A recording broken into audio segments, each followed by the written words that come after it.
জনতা ঘোষণকাৰী smart meter বন্ধ হ'ব লাগিব বিভাগ মন্ত্ৰীৰ কাম নাই স্মাৰ্ট মিটাৰৰ লুণ্ঠন বন্ধ হ'ব লাগিব জিন্দাবাদ প্লেকাৰ্ড কৰি দিয়ে হাতে হাতে দাঙি দিব দেই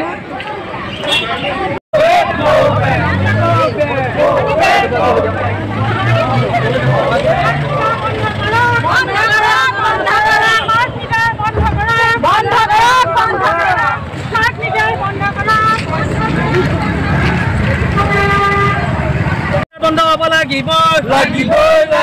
মিটাৰ লুণ্ঠন বন্ধ হ'ব লাগিব মন্ত্ৰী হুঁচিয়াৰ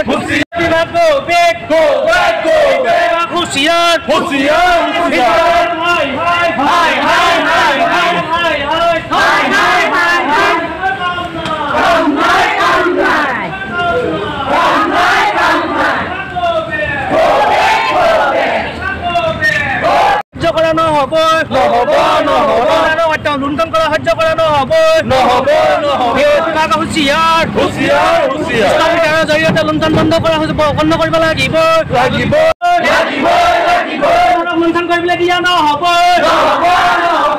লুণ্ঠন কৰিবলৈ দিয়া নহ'ব লুণ্ঠন কৰিবলৈ দিয়া নহ'ব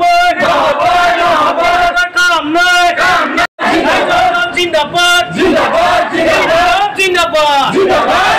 বিভাগ মুৰ্দাবাদ বিভাগ মুৰ্দাবাদ কাম নাই কাম নাই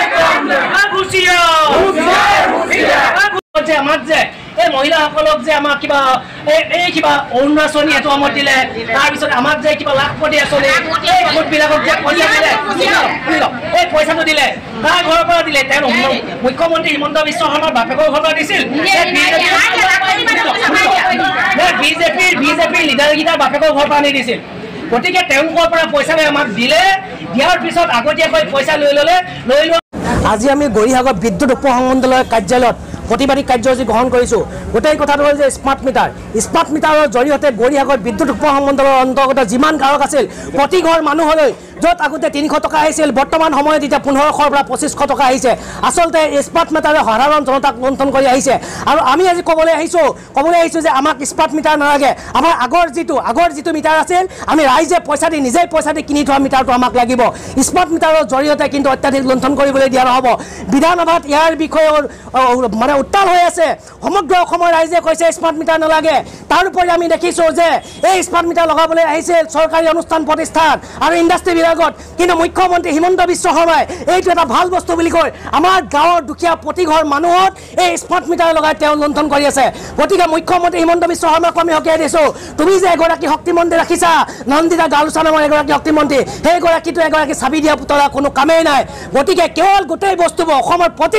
প্ৰতিটো সম্পদ তুমি চাই আছা আৰু শক্তি বিভাগটো চাই আছা শক্তি বিভাগৰ জৰিয়তে যি জনতাক লুণ্ঠন কৰিছা এই লুণ্ঠন কিন্তু তোমাক কৰিবলৈ দিয়া নহ'ব যি অসমৰ জনতাই তোমাক ভোট দি পেলাই এই মুখ্যমন্ত্ৰীৰ গাদীত বহাইছিল আৰু সেই জনতাই কিন্তু তোমাক যদি স্মাৰ্ট মিটাৰ বন্ধ নকৰা স্মাৰ্ট মিটাৰ লুণ্ঠন যদি বন্ধ নহয় তোমাক কিন্তু সেই গাদীৰ পৰা চুচৰাই আনি মানুহৰ ভৰিৰ তলত থবলৈ ৰাইজে কিন্তু কুণ্ঠাবোধ নকৰিব আজি সকীয়াই দিছোঁ আমি গৰিহাগৰ বিদ্যুৎ সংমণ্ডল কাৰ্যালয়ক সকীয়াই দিবলৈ আহিছোঁ আমি যোৱা 6 তাৰিখে ইয়াতে পৰিৱেশ ব্যৱস্থা কৰিবলৈ আহিছিলোঁ যাৰ 300ৰ ঠাইত 1500ৰ পৰা 2500 টকা বিল আহিছে তদাৰক কৰি তাক ঘূৰাই দিয়াৰ ব্যৱস্থা কৰিব লাগে আৰু চুৰ কৰি অনা মিটাৰবিলাক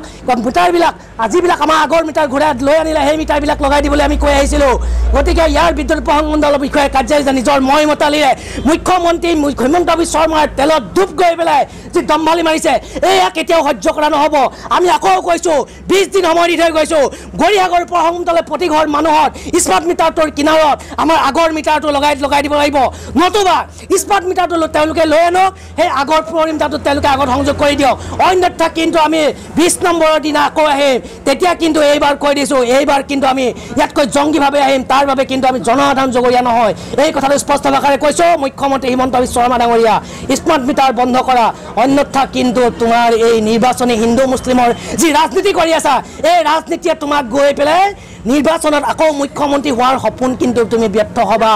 জনসাধাৰণৰ পক্ষত থকা জনসাধাৰণৰ পক্ষত থকা হিন্দু মুছলিমৰ ৰাজনীতি খেলি তুমি যদি ভাবিছা আকৌ মই মুখ্যমন্ত্ৰী হওঁ মূৰ্খৰ স্বৰ্গত বাস কৰিছা গতিকে কৈছোঁ স্মাৰ্ট মিটাৰ বন্ধ কৰা ৰাইজ জাগিছে গাঁৱৰ জনতা জাগিছে স্মাৰ্ট মিটাৰৰ লুণ্ঠন বন্ধ কৰা আকৌ সকীয়াই দিছোঁ